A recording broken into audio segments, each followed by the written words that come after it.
பொது மக்களுக்காக நம்மளோட ஒரு மண்ணு ஒரு தண்ணி பயன்படக்கூடாது. யாருக்காக பயன்படணும்? தொழிற்சாலைகளுக்காக பயன்படணும், பெரிய பெரிய கான்ட்ராக்டருக்காக பயன்படணும், நிறுவனங்களுக்காக பயன்படணும். காலையில இருந்து தூர்வாரல ஏரியில தூர்வாரலன்னு பேசிட்டு இருக்கீங்க. ஏரி எல்லா ஏரியிலையும் தூர்வாரப்படுது. எதுக்காக வரப்பட்டது? நேஷனல் ஹைவே கட்டியிருக்காங்க பாருங்க, 4 வேலைன்னு. எல்லாமே நம்ம ஏரி மண்ணை தூர்வாரி கட்டப்பட்டது. இந்த தூர் யார் வர்றது?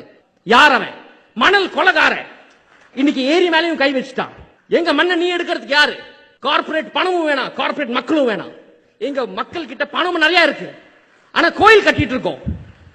ஒரு சின்ன சின்ன கிராமம் 50 லட்சம் 60 லட்சம் மாறி கோயில் கட்டிட்டு இருக்காங்க.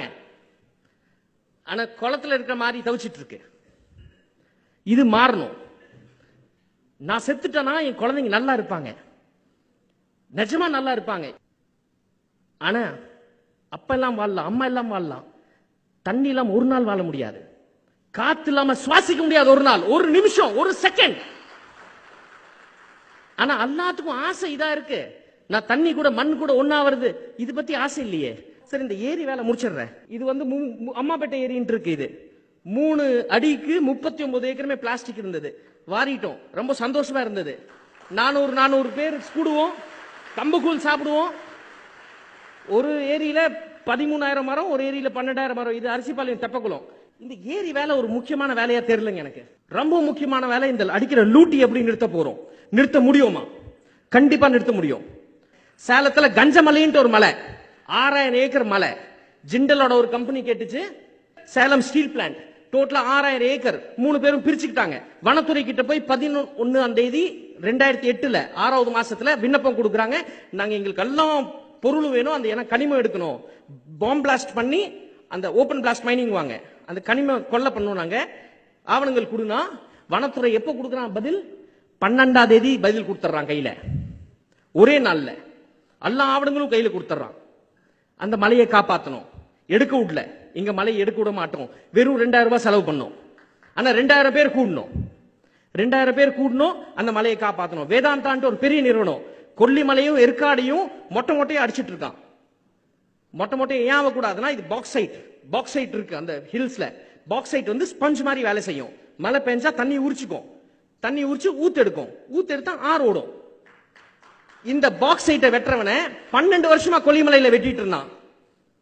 வெறும் 8000 ரூபாய் செலவு. அந்த கம்பெனி மூடிட்டோம். மால்கோங்கிற கம்பெனி மேட்டூர்ல ஸ்டாப் பண்ணியாச்சு. சரி, இப்படியே சண்டை போட்டுட்டு இருந்தா ஜெயிக்க முடிஞ்சது.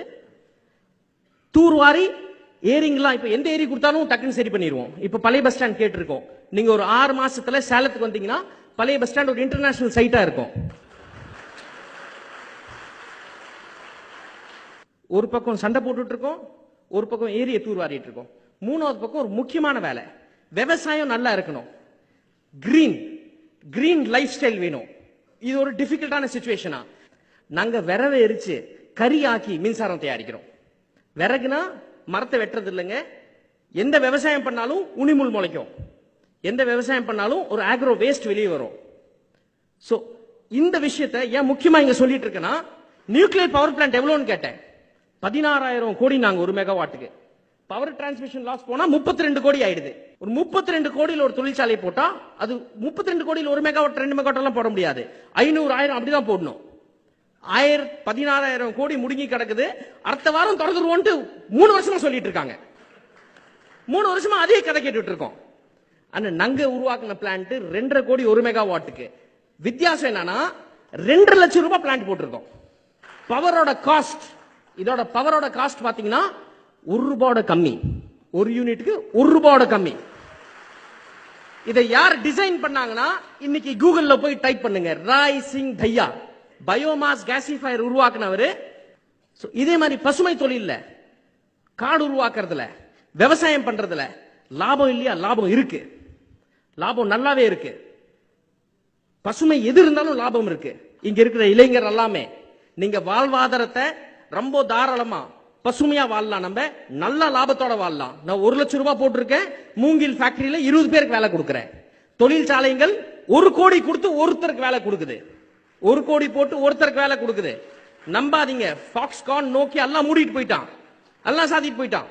கண்டுக்கிறது இல்ல. ஆனா பசுமை தொழில நிறைய லாபம் இருக்கு. ஒரு மாற்று வழி.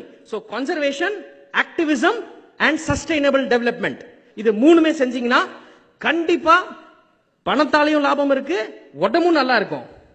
தினைக்கும் காலையில மண்ணும் தண்ணியும் கையில பண்ணணும். சூரியன் பட்டா ஹெல்தியா இருப்போம். மூளை கொஞ்சம் அதிகமா நல்லா வேலை செய்யும். இந்த மூணுக்கும் வழி இருக்கு. பியூஷ் மானுஷன் Facebookல தேடுங்க. திட்டுறதெல்லாம் அதோட வச்சுக்கோங்க.